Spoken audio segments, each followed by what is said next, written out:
Ciummo, or Little Kitty in English, was a Chinese influencer and livestreamer with a sizable following. For years, she had uploaded fashion and beauty-themed content to her 670,000 loyal fans on Douyin, TikTok's sister app. Young, attractive, and successful, Little Kitty appeared to be living the type of existence most folks can only dream of. And with every post, she only seemed to become more and more popular, with netizens drawn in by her natural charisma and charm. She was only 25 years old, but she was already a social media expert, said one of Little Kitty's closest friends. She was kind and very funny in everything she did, both online and off. But like most influencers, Little Kitty only let her adoring public see the highlight reel of her life. In the offline world, Little Kitty was Laure Malcher, a young woman who struggled with depression. The bubbly and smiley Little Kitty that everyone knew and loved was little more than a persona that Malcher had created, a mask she wore to conceal her troubled reality. And that cheerful mask would occasionally slip too, with some fans noticing the worrying marks that lined her wrists in certain photos. Even though Kitty had found some happiness through vlogging and streaming, she always seemed to fall back into the blues. That is, until 2019, when she began dating Zhao Ruolin, a basketball enthusiast with a small following on Douyin whom she had fallen head over heels for. Ruolin had a fanbase, sure, but it was many times smaller than Kitty's. Though of course that never even crossed her mind. Kitty had finally found someone who could reignite the spark inside of her, and that was more than enough. During their relationship, Kitty mentored Ruolin and encouraged him to post more frequently to his Douyin page. She taught him how to create more engaging content, how to get more impressions, and how to better spread his name online.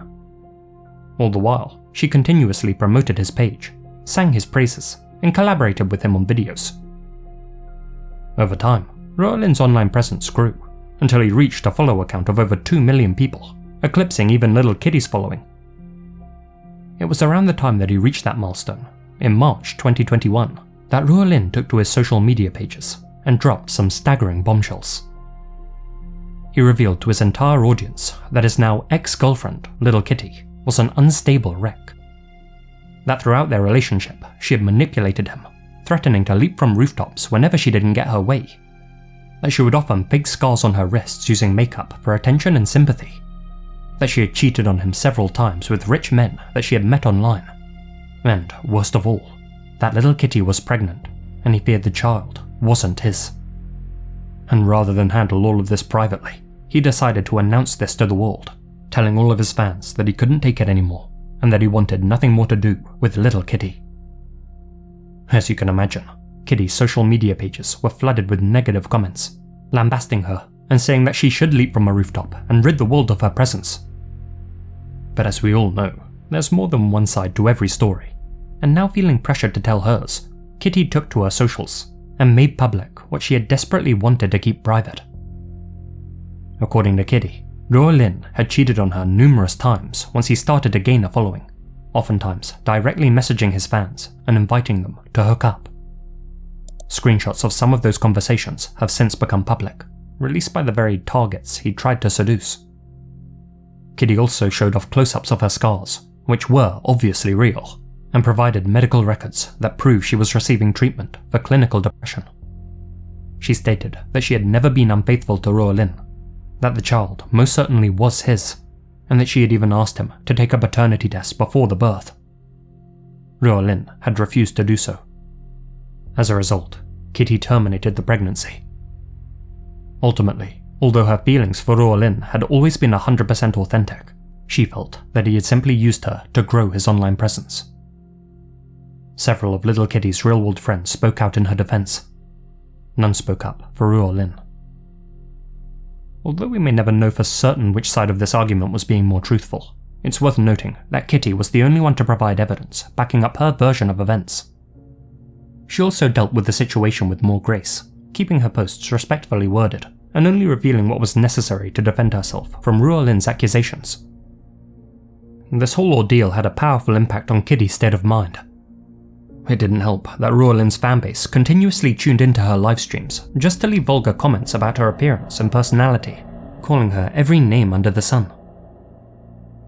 A few months passed, and eventually, Kitty moved on, and found herself in a relationship with another man named Lee. Unfortunately, this one was destined to end even more disastrously. Lee would use Kitty's bank account as his own personal piggy bank and even scammed her into buying a house in his name. But that wasn't the worst of it. Though unconfirmed, little Kitty's friends claimed that in October of 2021, she and Lee were spending some time alone together. At some point, Lee slipped something into Kitty's water, waited for her to fall asleep, and invited his friends over. The group then proceeded to rape her. Kitty's friends urged her to report the incident to the authorities, but she refused. Regardless, Lee disappeared of his own accord and cut all communication with Kitty. Shortly thereafter, on October 14th, 2021, little Kitty began a livestream, some say looking for support from her fans, some say as an indirect way to grab the attention of either Colin or Lee. Whatever her motivation, those tuned in noticed that something was off with Kitty.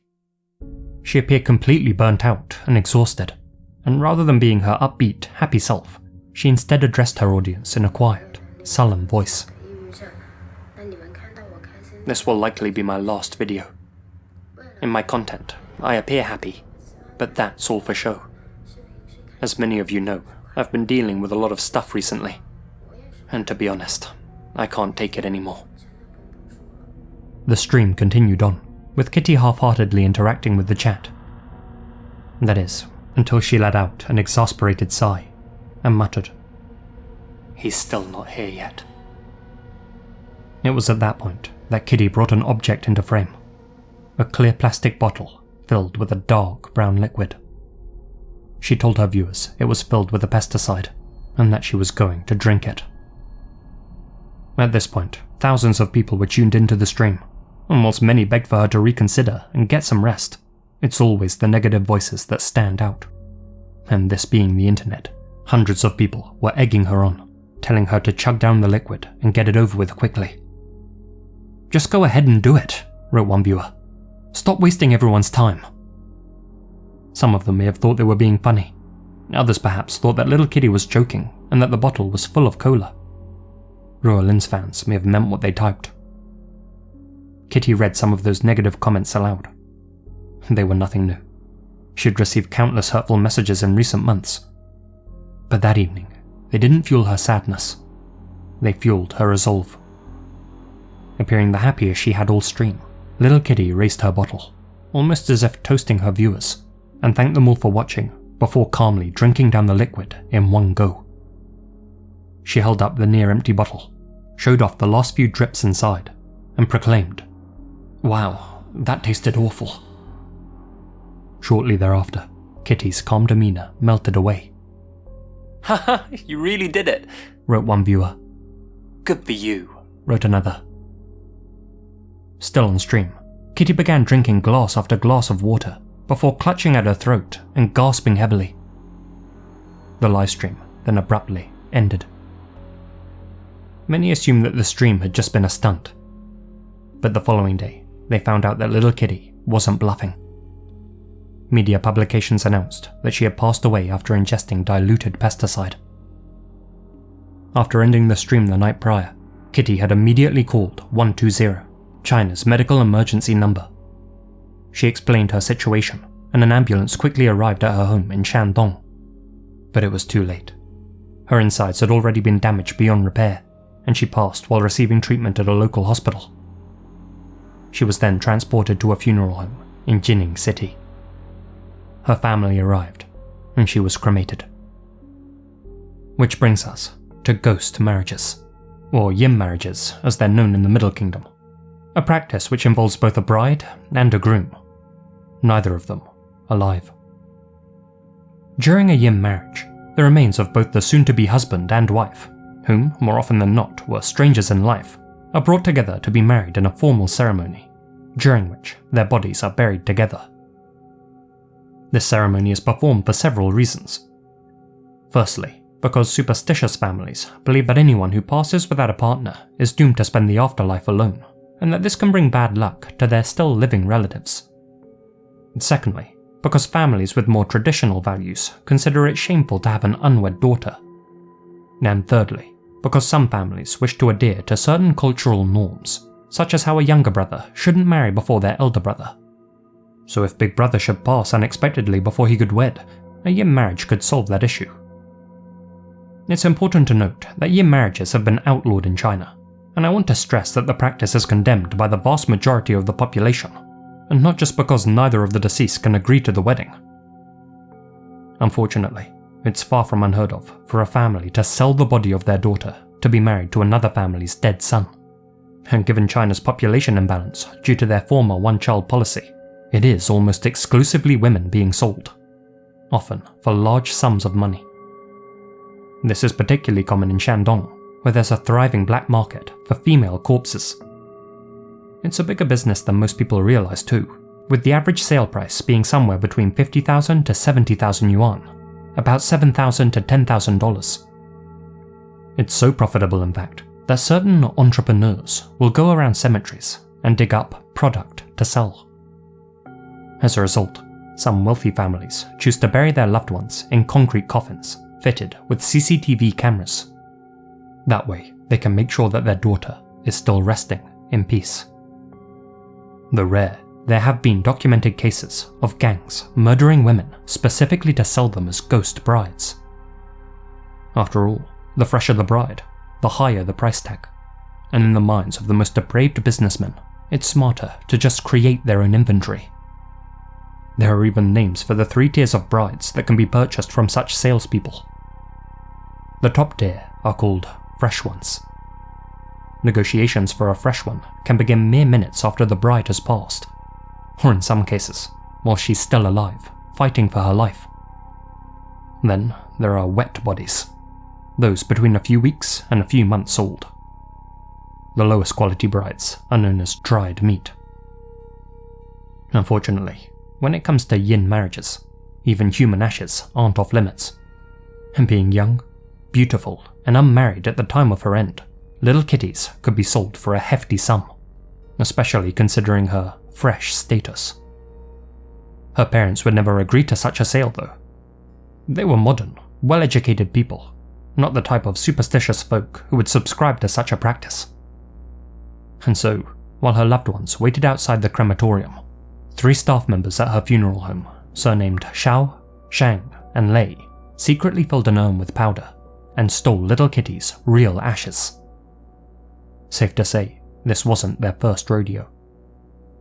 They soon found a buyer for Kitty's remains, but the $11,000 deal fell through when their prospective client backed out at the last minute. Following this, they contacted a second potential customer, who not only backed out, but ended up reporting the trio to the authorities. When apprehended, the wife of one of the men reportedly said to an officer, "What's the problem? It's not a big deal." Thankfully, little Kitty's ashes have since been returned to her family in Hunan. The story of little Kitty has since sparked a wave of debate across the Chinese-speaking internet, with many discussing whether those who egged her on to drink the pesticide should face legal repercussions. Kitty's parents tried to take action against one user in particular, who left an inordinate amount of cruel messages. A user with the screen name, "You're the most precious." His basketball profile picture suggests that he was a fan of Ruolin's. However, other than Douyin deleting his account, their case against the user didn't go anywhere. As for the 3 men who tried to sell Kitty's remains, I can't find any information about their sentencing online, at least not in English. I hope they paid for their actions. I hope we can all learn to be a bit more kind to each other in both the offline world and the online. And I hope little Kitty can finally rest in peace. She deserves that much at least.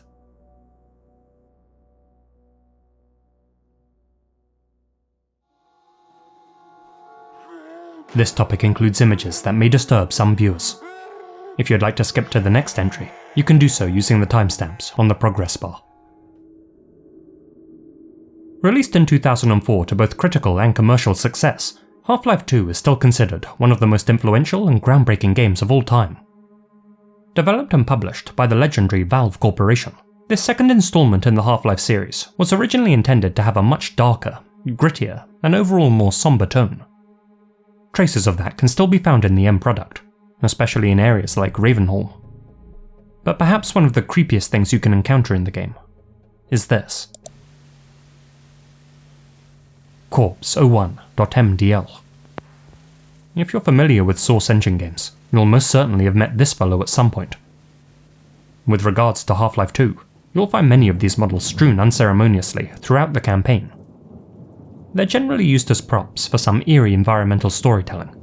The fallen humans that you pass on your journey, who've met with a variety of terrible fates, positioned in ways that let the player fill in the blanks with their imagination. But far more disturbing than any NPC's hypothetical backstory is the disturbing reality of this model itself. Despite Half-Life 2 having cutting-edge graphics for the time it was released, something about this model's face always seemed to be a bit too realistic. And while browsing through the r/creepygaming subreddit, I came across this SpongeBob meme which hinted that the texture may have an extremely dark origin, one that most people didn't know about. And after doing a little digging, I found out that was true. Corpse01's facial texture had been taken from a real-life photo, a close-up shot of a man's body, one whose face had been completely burnt off. For obvious reasons, I can't show that photo here on YouTube. It's pretty much identical to the in-game model's facial texture, the only difference being that in the real photo, the man still has one of his eyes mostly intact. For the in-game texture, an artist simply duplicated the man's empty eye socket. Perhaps they thought keeping an actual lifeless eye in the game was a step too far. From what I can find online, the photo was taken from a medical textbook used to teach students about burns. The images used in such textbooks are sourced from all over the place. This has led many people to speculate about who this man was in life and how he came to meet such a terrible fate.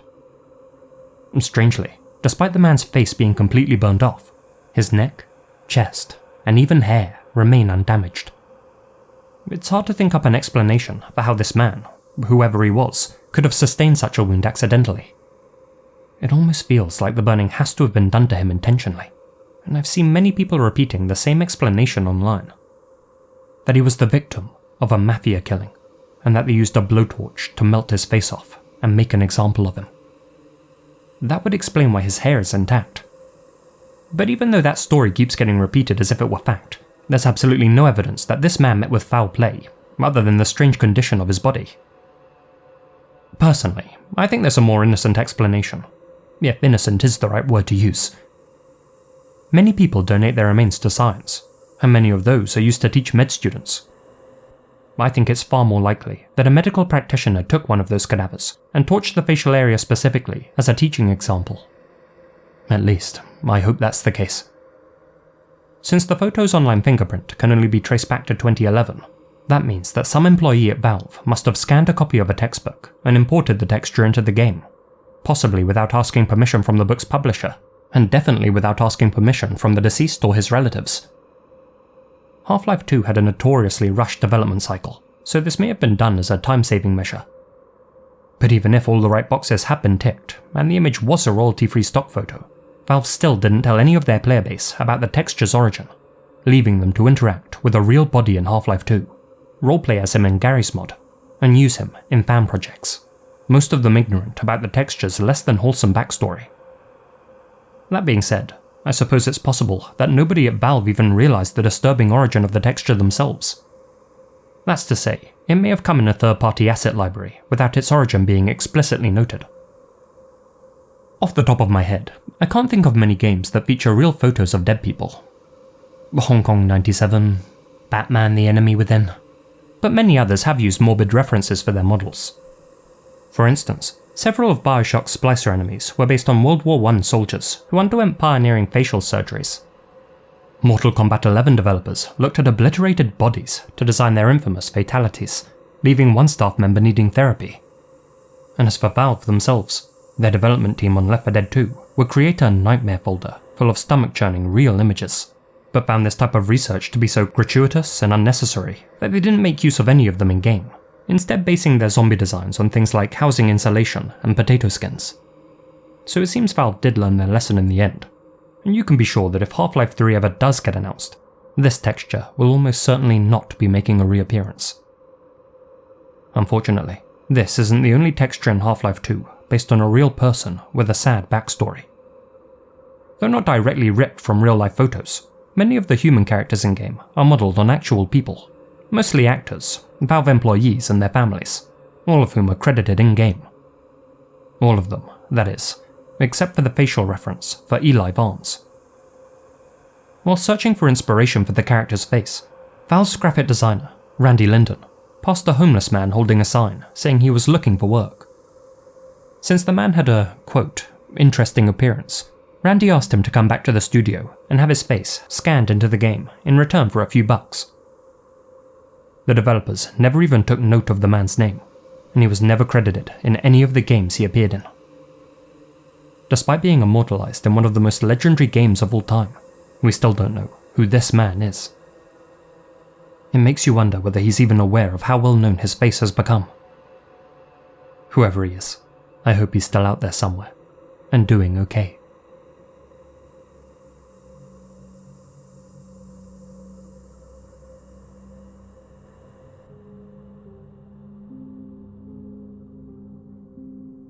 r/confessions, a subreddit where people use throwaway accounts to share their deepest and darkest secrets. Though more often than not, the posts either revolve around personal dramas or cheating spouses. But every so often, you'll stumble upon a truly dark revelation. Like this post, made by an anonymous user 10 months ago. I know the person who possibly committed an unsolved double murder. So I'll start by saying this. I'm not entirely sure that this is true, so take it with a grain of salt. My neighbour of 2 years is a retired Delta Force officer. He's been through some shit in terms of war and its ramifications as far as PTS and paranoia goes. He can barely walk, and I work at a grocery store down the street. I do little jobs for him, bring him things from the store, and stuff like that. One day, after I come back from the store, he starts talking to me about where he's from. Basically, he was adopted by these 2 rich folks and moved into their house with another foster child, whom he still calls his stepbrother. This town he lived in and grew up in was your basic industry town and didn't have much to offer. Therefore, like most small town people, he resorted to drinking and doing drugs. Well, he tells me that when he was a freshman or sophomore in high school, he was dating this one girl that he really liked. I'm not going to give her name for reasons that'll soon become obvious, but she went to his school and was quite pretty and popular. In his words, she was the only girl I ever wanted to be with in high school, and I finally got my chance. One day, after they'd had an evening of fun, she left to go back home. But this was a lie that she told him, so she could meet up with another guy at the park. Me and my friends happened to go to that park too, he told me, and we see her with this popular guy that I hated. I went up to the car, shot her in the head with my .22, and shot him in the chest so he wouldn't die quickly, so he could sit there and bleed out while I mocked him. I defensively sat there and went along with all of this BS. But then, he brought out the evidence. Items which he had grabbed from the car that night before he and his friends took off. Now, mind you, I thought this was absolute bull. He's a very straightforward guy, and I believe he's an honest guy too. I guess because he really has nothing to lose, considering he's dying of 3 types of cancer. But he's never talked like that to me so intimately, especially about something so real and crazy. Fast forward 2 weeks. I was watching one of those unsolved crime documentaries on YouTube, curious if anything he said rang true. I have to say though, everything lined up to a T. It only got worse when this popular documentary, viewed by hundreds of thousands of people, told me the exact evidence taken from the car. All the same items I had recently been shown by my neighbour. I don't know what to do with this information. Every documentary I've watched on the incident shows me the evidence my neighbour took from the car. The things he's kept in his house all these years. This happened many decades ago, and I truly don't know what to think of it. Why did he tell me all this? Why would he make it up? Why would he have all of those missing pieces of evidence that dozens of documentaries say are missing?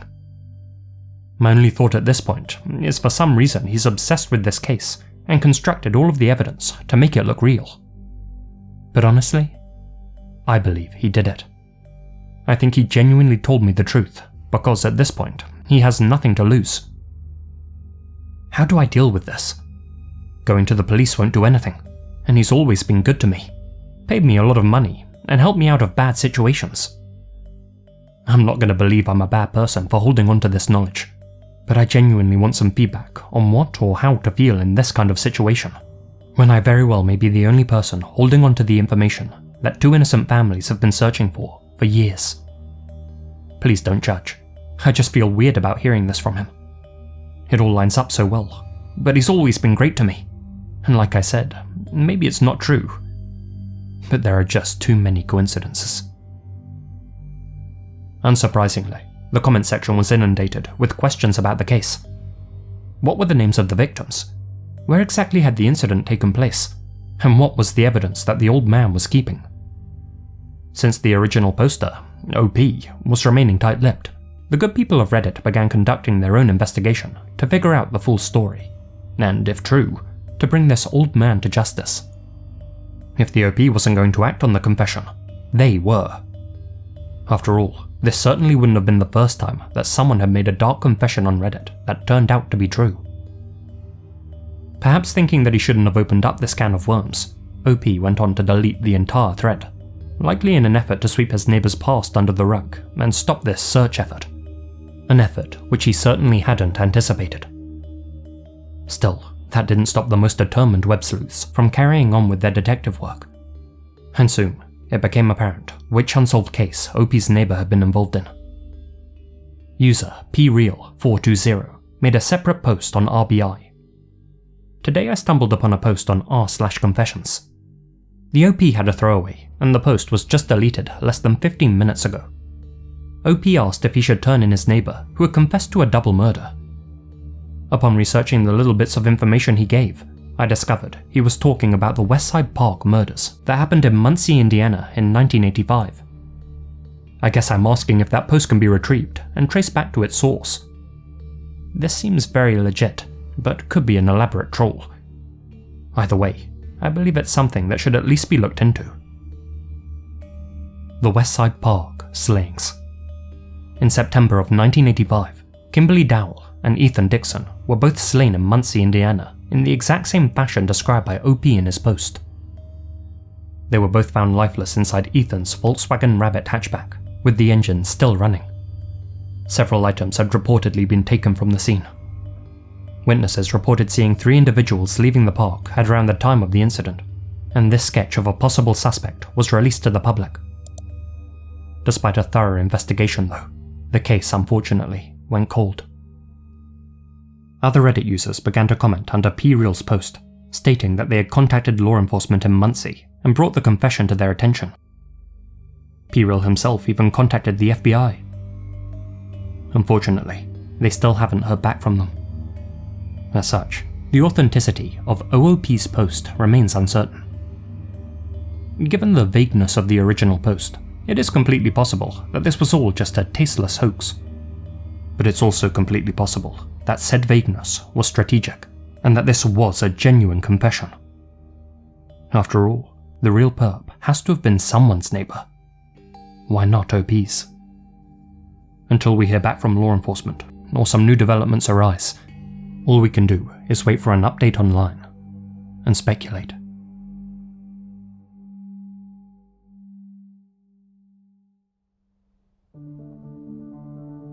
Hi guys, Lazy here. Well, I hope you all had a wonderful Christmas, however and wherever you spent it.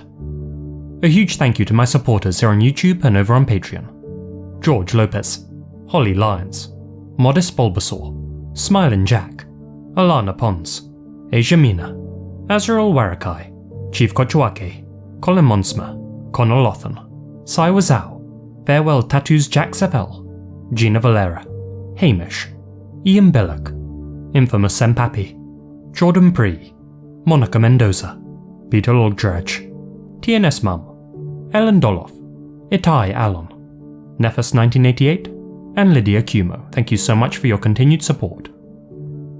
Until the next video, I'd like to wish you all a happy new year. Stay safe, stay spooky, and remember, the devil's in the detail.